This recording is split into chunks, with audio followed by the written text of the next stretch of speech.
जब प्रयागराज महाकुंभ के दौरान एक साधु को गंगा स्नान करने से रोका गया, उसके बाद प्रयागराज के उस गंगा घाट पर जो चमत्कार हुआ उसे देखकर आपके पैरों तले जमीन खिसक जाएगी। साल 2025 के जनवरी माह में प्रयागराज में सदी का सबसे बड़ा महाकुंभ लगने वाला है। यह महाकुंभ हर बार साल में एक बार लगता है, यानी इस महाकुंभ का बहुत अधिक महत्व रहने वाला है, क्योंकि इस दौरान यहां आकर भगवान के दर्शन करने का और साथ ही साथ गंगा नदी में स्नान करने का बहुत महत्व रहता है। इसी वजह से देश और दुनिया से कई लोग प्रयागराज के इस महाकुंभ में पहुंचने वाले है। लेकिन सबसे ज्यादा आकर्षण का केंद्र होते हैं वह नागा साधु जो इस महाकुंभ में शाही स्नान के लिए आ जाते हैं। उनके लिए अलग समय निर्धारित किया जाता है और यहाँ पर उन्हें स्नान करने से कोई नहीं रोक सकता। लेकिन अभी हाल ही में जो घटना सबके सामने निकल कर आ रही है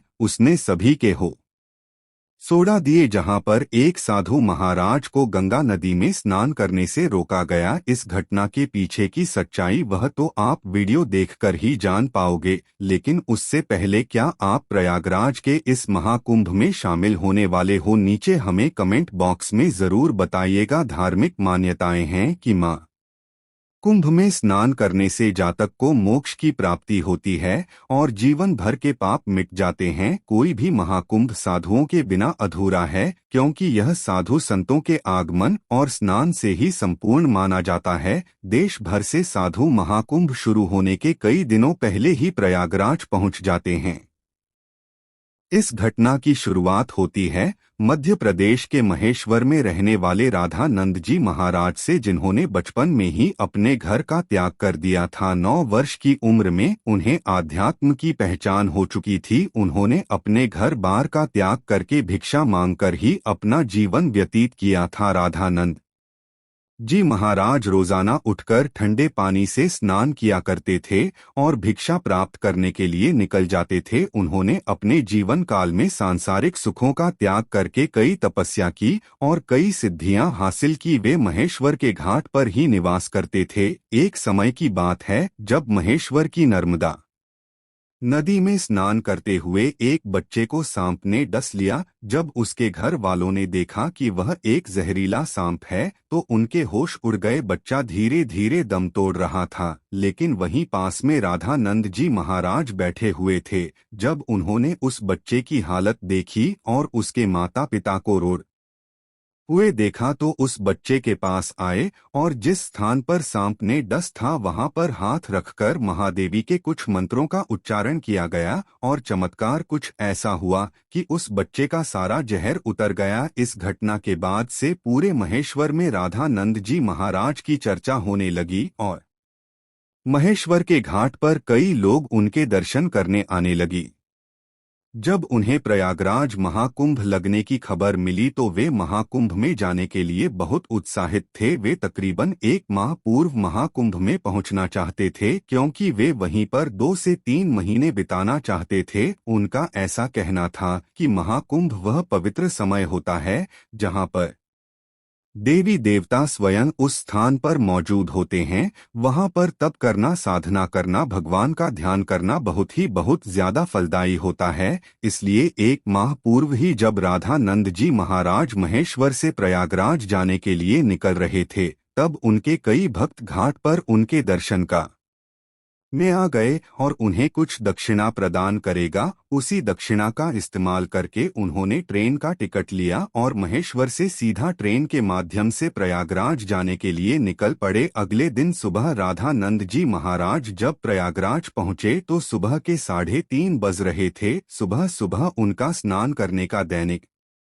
नियम था। उन्होंने सोचा क्यों ना आज गंगा नदी का पवित्र स्नान किया जाए और वे प्रयागराज के गंगा घाट पर पहुंच गए। उस स्थान पर गंगा नदी की सफाई का कार्य चल रहा था। 2 से 3 ऐसी गाड़ियां नदी में लगी हुई थी जो हर तरह से गंदगी को साफ कर रही थी और नदी को और घाट को स्वच्छ बना रही थी। राधानंद जी महाराज को यह देखकर बहुत खुशी हुई। जब उन्होंने अपने कपड़े उतारे और गंगा नदी में स्नान करने के लिए आगे बढ़े तो वहां पर खड़े कुछ नगर निगम के अधिकारियों ने उन्हें रोक दिया। उनका कहना था कि आप अभी स्नान नहीं कर सकते क्योंकि इस समय साफ सफाई का कार्य रहा है। प्रयागराज में रोजाना रात्रि के समय गंगा नदी की साफ सफाई का कार्य किया जाता है ताकि दिन और शाम के समय यात्रियों को इस कारण कोई मुश्किलें न हो। राधानंद जी महाराज काफी धैर्यवान थे। उन्होंने सफाई अधिकारियों को समझाया कि बात बहुत अच्छी है और आज अगर मैं प्रयागराज पहुंचा हूं तुम्हें गंगा नदी में स्नान करूंगा और मेरी एक अकेले के नहाने से इस नदी को और मुझ अकेले साधु के यहाँ नहा लेने से न तो तुम्हारी व्यवस्था बिगड़ेगी और न ही मुझे कोई समस्या होगी। लेकिन वह अधिकारी अचानक से गुस्सा हो गया और उन साधु महान बैराज से कहने लगा कि आपको इसी समय क्यों नहाना है? अभी पूरा दिन पड़ा हुआ है। क्या क्या यहाँ पर तुम्हें कोई इंसान नहाता हुआ दिख रहा है? क्या तुम्हारे अंदर इतनी शक्ति है कि तुम सुबह इतने ठंडे पानी से स्नान कर लोगे? व्यर्थ की बातें बनाना छोड़ दो और यहाँ से चले जाओ। जाओ पुनः आना और आकर स्नान कर लेना। अभी तक तो राधानंद जी महाराज बहुत विनम्र थे, काफी धैर्यवान थे, लेकिन उस अधिकारी के आप शब्दों को सुनकर के अचानक उन्हें बहुत बुरा लगा। उनका ऐसा मानना था कि गंगा नदी पर किसी का अधिकार नहीं है, यह तो साक्षात भगवान शंकर की जटाओं से निकलती है, जिसके अंदर सभी को अपने पाप धोने का अधिकार है और उसके लिए कोई निश्चित समय नहीं हो सकता। लेकिन उस समय राधानंद जी महाराज ने उस अधिकारी को कुछ नहीं कहा और सामने घाट पर ध्यानावस्था में बैठ गए। सबको लग रहा था कि वे साधु महाराज मान गए हैं और पीछे हट गए हैं। अब जब पुनः गंगा नदी के अंदर साहब सफाई की मशीनों को शुरू किया गया तो अचानक से एक बहुत बड़ी घटना घट गई। वे सभी मशीन शुरू होने का नाम ही नहीं ले रही थी। ऐसा लग रहा था मानो वह जाम हो गई हो या उनके अंदर बहुत सारा कचरा फंस गया है। अधिकारियों ने मशीन को देखा परखा और उसके अंदर का सारा कचरा बाहर निकाल दिया। सबको उम्मीद थी कि अब मशीनें कार्य करने लगे, लेकिन फिर जब मशीन शुरू की गई तो कोई भी मशीन चालू होने को तैयार ही नहीं था। सभी अधिकारी बहुत हैरान थे, किसी की भी समझ नहीं आ रहा था जो मशीन रात्रि 12 जैसे अभी तक एकदम सही चल रही थी, अचानक उसमें क्या गड़बड़ हो गई। उसके अंदर फंसा हुआ सारा कचरा भी बाहर निकाल लिया गया था। लेकिन जब मशीन चालू नहीं हुई तो कई मैकेनिकल इंजीनियरों की टीम को मशीन देखने के लिए बुलाया गया। उन सभी मैकेनिकों ने मशीनों को अच्छी तरह से जांचा परखा और यही पाया कि मशीन तो एकदम सही है, लेकिन इसके चालू न होने का कारण किसी को समझ नहीं आ रहा था। सभी लोग परेशान हो चुके थे, हार चुके थे। 1 से 2 घंटे हो गए थे, लेकिन गंगा नदी की साफ सफाई का काम हो ही नहीं पाया। राधानंद जी महाराज अभी भी उसी घाट पर ध्यानावस्था में बैठे हुए थे। किसी भी नगर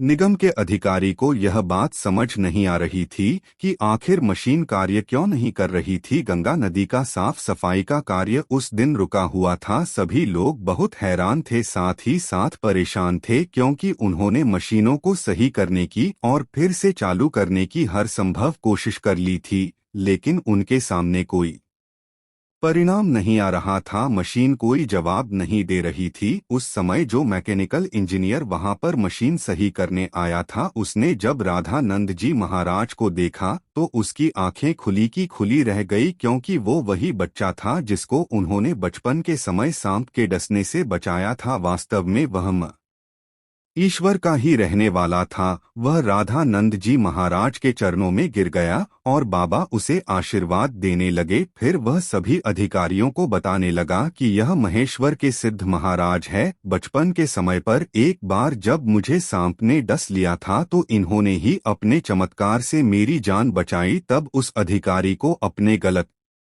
का एहसास हुआ है। वह समझ चुका था कि यह कोई साधारण साधु महाराज नहीं थे और मैंने इनका अपमान कर दिया। अगर यह अपने दैनिक नियम के अनुसार गंगा स्नान करना चाहते थे तो मुझे इन्हें रोकने का अधिकार नहीं था। मैंने जो इनका अपमान किया, इन्हें भला बुरा कहा और गंगा नदी में स्नान कर ने से रोक दिया, उसी का परिणाम मशीनों की खराबी के रूप में हम भुगत रहे हैं। उसने सभी अधिकारियों के साथ चर्चा की और सबने यही पाया कि रात भर से गंगा नदी की साफ सफाई करने वाली यह मशीनें चल रही थी, लेकिन साधु महाराज को नाराज करने के बाद ऐसा लग रहा है मानो यह किसी तरह जाम हो गई हो। अब यही हमारी समस्या का समाधान कर सकते हैं, हमें इनसे माफी मांगनी पड़ेगी। सभी अधिकारी मिलकर राधानंद जी महाराज के पास गए, उनके चरणों में बैठ गए और हाथ जोड़कर कहा कि हमें इस बात का अंदाजा नहीं था कि आप एक दिव्य संत हैं, हमसे बहुत बड़ी भूल हो गई है, हमें आपको स्नान करने से नहीं रोकना चाहिए था। राधानंद जी महाराज अभी भी बहुत विनम्र थे। उन्होंने अधिकारियों से कहा कि यह जरूरी नहीं है कि कोई संत चमत्कारी हो कि तभी ही उसे गंगा नदी में स्नान की अनुमति दी जाए। गंगा नदी के ऊपर साधु संतों का सबसे पहला अधिकार है। सब अधिकारियों ने उनसे हाथ जोड़कर कहा कि अब आप गंगा नदी में स्नान कर सकते हैं, हम आपसे बहुत माफी चाहते हैं। वैसे ही बहुत समय बीत चुका है और हमारा कार्य पूरा नहीं हो पाया, हमें आगे से बहुत बड़ा दंड मिलने वाला है, हमें तो अपनी गलती की सजा मिलने ही वाली है, आप हमें माफ कर दीजिए। रामानंद जी महाराज समझ चुके थे कि सभी अधिकारियों को उनकी गलती का एहसास हो गया है, उनका अभिमान दूर हो गया है। उन्होंने विनम्रता पूर्वक उन अधिकारियों से कहा कि तुम चिंता क्यों करते हैं, अभी समय कहाँ मिलता है, जरा अपनी घड़ी में समय तो देखो, आखिर क्या वजह है। जब सभी अधिकारियों ने अपनी घड़ी में समय देखा तो उनके रोंगटे खड़े हो गए, क्योंकि उस समय सुबह के 4 बज रहे थे। किसी भी अधिकारी को यह समझ नहीं आ रहा था आखिर इतना बड़ा चमत्कार कैसे हुआ। आखिर राधानंद जी महाराज ने अपने चमत्कार से समय को कैसे पलट दिया। लेकिन इसके 2 फायदे हुए। सबसे पहला कि साधु महाराज का नाम करने का नित्य क्रम जारी रहा और दूसरा फायदा यह हुआ कि किसी भी अधिकारी को अपने बड़े अधिकारी द्वारा दंड नहीं दिया गया। इतना बड़ा चमत्कार देखकर सभी अधिकारी उनके चरणों में गिर गए और बाबा के जयकारे गाने लगे। इस चमत्कारिक घटना के बाद सब लोग उन्हें मान गए और उनके दास बन गए, जिसके बाद वे सुबह अपने नित्य कर्म के अनुसार वे गंगा नदी में स्नान करने पहुंचे और इधर मशीनों को फिर से काम करना शुरू कर दिया। सारी मशीन एक साथ चालू हो चुकी थी, जिससे यह प्रमाणित हो गया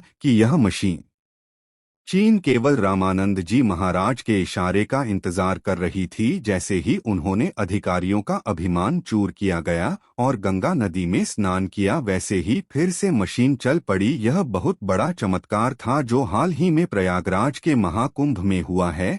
चारों ओर इसकी चर्चा हो रही है। वास्तव में दोस्तों, यह भूमि साधु संतों की भूल है। यहाँ पर साधु संतों का न तो अपमान किया जा सकता है और न ही उन्हें छोटा समझा जाता है। इस देश का हर साल तक इस देश के लिए कुछ न कुछ करता है और भक्तों को आध्यात्म के मार्ग से जोड़ता है। हमें कभी भी उनका अपमान नहीं करना चाहिए और न ही उन्हें छोड़ समझना चाहिए। इस पूरी घटना को लेकर आपके क्या विचार है, हमें नीचे कमेंट बॉक्स में जरूर बताइएगा। अगर वीडियो आपको पसंद आई हो तो लाइक जरूर करें, साथ ही चैनल को सब्सक्राइब करके बेल आइकॉन को प्रेस कर लें ताकि आपको हमेशा ऐसे सत्य चमत्कारिक घटनाएं देखने को मिलती रहे।